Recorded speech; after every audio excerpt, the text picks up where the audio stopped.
Hello guys, welcome to our channel. তো আজকের এই ভিডিওতে আমরা ইন্ডিয়ান ফুটবল রিলেটেড বেশ কিছু আপডেট নিয়ে কথা বলবো। বর্তমান ইন্ডিয়ান ফুটবলের পরিস্থিতি তোমরা কি জানো? তো তারপরেও বেশ কিছু আপডেট বেরিয়ে আসছে, কোথাও একটু হলেও আশার আলো দেখা যাচ্ছে আইএসএল নিয়ে। আইএসএল শুরু হতে চলেছে, তো ইন্টারেস্টিং কিছু আপডেট রয়েছে, তোমাদেরকে আজকের এই ভিডিওতে জানিয়ে দেবো। তো ভিডিওটা শেষ পর্যন্ত দেখতে থাকো, আর আমাদের এই চ্যানেলে যারা প্রথমবার এসেছো তারা অবশ্যই সাবস্ক্রাইব করে পাশের বেল আইকনটিতে অল প্রেস করে দিও, তাহলে পরবর্তী ফুটবল রিলেটেড যে সমস্ত আপডেট তোমরা একদমই মিস করবে না। তো চলো শুরু করা যাক।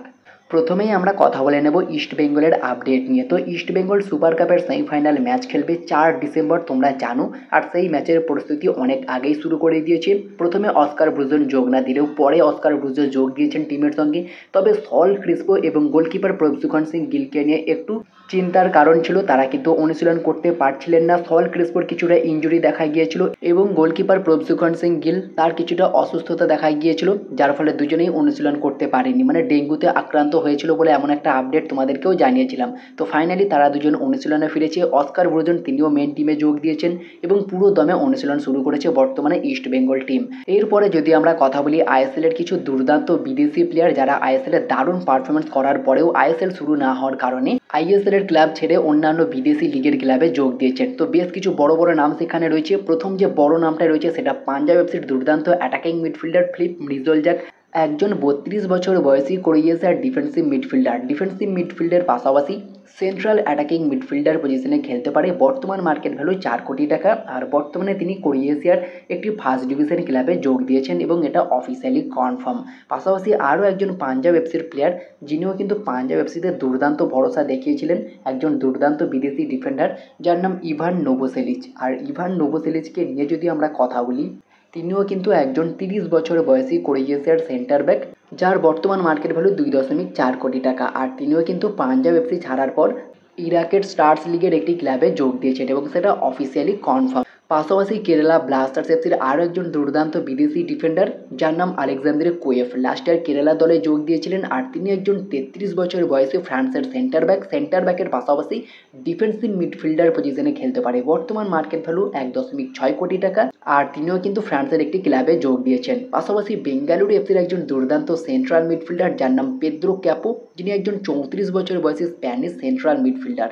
বর্তমান মার্কেট ভ্যালু 40 লাখ টাকা, আর তিনিও কিন্তু বেঙ্গালুরু এফসি ছেড়ে স্প্যানিশ একটি ক্লাবে যোগ দিয়েছেন এবং এটা অফিসিয়ালি কনফার্ম। পাশাপাশি হায়দ্রাবাদ এফসির একজন ব্রাজিলিয়ান সেন্টার ফরওয়ার্ড যার নাম অ্যালেন পাউলিসিটা, যিনি একজন 26 বছর বয়সী ব্রাজিলিয়ান সেন্টার ফরওয়ার্ড।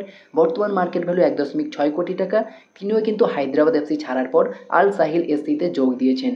এবং চেন্নাইন এফসির একজন দুর্দান্ত বিদেশি ডিফেন্ডার যার নাম রায়ান এডওয়ার্ডস, 32 বছর বয়সে একজন ইংল্যান্ডের সেন্টার ব্যাক, তিনিও কিন্তু বর্তমানে স্কটল্যান্ডের একটি ক্লাবে যোগ দিয়েছেন। পাশাপাশি Odisha FC last year signing করিয়েছিল বসুন্ধরা কিংসের প্রাক্তন স্ট্রাইকার ডোরিয়েলটন গোমস, তিনিও কিন্তু ওড়িশা এফসি ছেড়ে আবারও ফিরে গিয়েছেন বসুন্ধরা কিংসে। আর এই সমস্ত বিদেশিরা দল ছেড়েছে কিন্তু আইএসএল অনিশ্চিত হওয়ার কারণে। তো বেশ কিছু নামি দামি বিদেশি কিন্তু এখানে রয়েছে। তো সেখানে কার্ল ম্যাথিউকের নামটাও বর্তমানে ভেসে আসছে। তবে কনর শিল্ড একমাত্র প্লেয়ার, তিনি কিন্তু এখনো পর্যন্ত কোনো ক্লাবেই যোগ দেয়নি। আর কার্ল ম্যাথিউকে শোনা যাচ্ছিল যে তিনি চেন্নাইতে যোগ দিতে পারে। আর বর্তমানে ট্রান্সফার মার্কেটের মতো সোর্স থেকে দেখানো হচ্ছে যে 100% পসিবিলিটি রয়েছে এই ডিলটা ডান হওয়ার। তবে সেখানেই যে আপডেটটা বর্তমানে বেরিয়ে আসছে, কার্ল ম্যাথিউ কিন্তু যোগ দিয়ে দিয়েছেন আইরিশ একটি ক্লাবে এবং সেটা ডিল ডানও হয়ে গিয়েছে।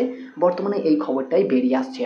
এর পাশাপাশি যদি আমরা কথা বলি সঞ্জয় সেনকে নিয়ে, তো সঞ্জয় সেন আবারও যোগ দিল আমাদের সন্তোষ ট্রফিতে বাংলা দলের জন্যই।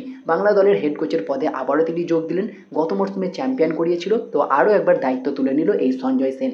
তো দেখা যাক এই মরশুমে কী হয়।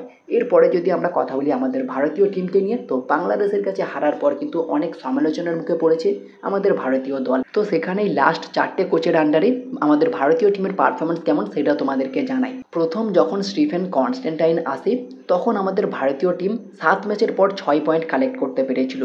পরে যখন ইগোর স্টিম্যাচ আসে, তখন আমাদের ভারতীয় দল 7 ম্যাচের পর 5 পয়েন্ট কালেক্ট করতে পেরেছিল। এবং তারপরে যখন মানোলো মার্গুয়েজকে দায়িত্ব দেওয়া হয়, তখন আমাদের ভারতীয় দল 7 ম্যাচের পর 7 পয়েন্ট কালেক্ট করতে পেরেছিল। আর বর্তমান কোচ খালিদ জামিলের আন্ডারে এখনও পর্যন্ত আমাদের ভারতীয় দল 7টা ম্যাচে 8 পয়েন্ট কালেক্ট করতে পেরেছে। তো ধীরে ধীরে ডাউনফল তো হচ্ছেই, তবে খালিদ জামিল কোথাও একটু হলেও আশা দেখিয়েছিল প্রথম দিকে। তবে যত দিন যাচ্ছে তিনিও কিন্তু আশা ভরসা হারিয়ে দিচ্ছেন ভারতীয় ফুটবল সমর্থকদের। তো দেখা যাক পরবর্তীতে থেকে কোনো ভালো কাজ করলে অবশ্যই বেটার হবে আমাদের ভারতীয় দলের জন্য। তো ধীরে ধীরে ডাউনফল কিন্তু হতেই চলেছে আমাদের ভারতীয় ফুটবলে। তো সেটা আমরা দেখতেই পাচ্ছি, যেখানে আইএসএল শুরু হওয়া নিয়েও কিন্তু অনিশ্চয়তা দেখা দিচ্ছে। তবে সেখানেই আইএসএল নিয়ে যে আপডেটটা বর্তমানে বেরিয়ে আসছে, শোনা যাচ্ছে আইএসএল নিয়ে কিন্তু একটা বড় আপডেট বর্তমানে বেরিয়ে এসেছে। আইএসএল হবে এটা মোটামুটি চূড়ান্তভাবে জানাচ্ছে। 2 সপ্তাহ সময় চাইলো কিন্তু কেন্দ্রীয় সরকার। 2 সপ্তাহের মধ্যেই কিন্তু একটা কনফার্ম আপডেট আসতে পারে। 2 সপ্তাহ পর কি আইএসএল শুরু হবে, নাকি তারিখ পে তারিখ তারিখ পে তারিখ এটাই হতে থাকবে। একের পর এক কিন্তু তারিখ আমরা শুনতেই পাচ্ছি, অনেক তারিখ কিন্তু চলে গেল। তো দেখা যাক 2 সপ্তাহ পর কি আপডেট আসে। তবে 2 সপ্তাহ পর কি আদেও আইএসএল শুরু হবে, মানে আইএসএল নিয়ে কোনো কনফার্ম আপডেট পাওয়া যাবে, সেটা একটা দেখার বিষয় থাকবে। পাশাপাশি মোহনবাগানের একটা প্লেয়ার দারুণ কাজ করলো, যেটা দেখে খুবই ভালো লাগলো, আর সেটা হচ্ছে জেমি ম্যাকলারেন। জেমি ম্যাকলারেন অন্যতম একজন ভরসাযোগ্য স্ট্রাইকার মোহনবাগানের। তো সেখানেই মোহনবাগানের যে সমস্ত প্লেয়াররা ছুটি পেয়েছে তারা কিন্তু ছুটি কাটাচ্ছে। তবে জেমি ম্যাকলারেন তিনিও কিন্তু ছুটি কাটিয়েছেন। তবে বর্তমানে তিনি কিন্তু বল পায়ে অনুশীলন করছে, মানে নিজেকে পুরোপুরি ফিট রাখছে।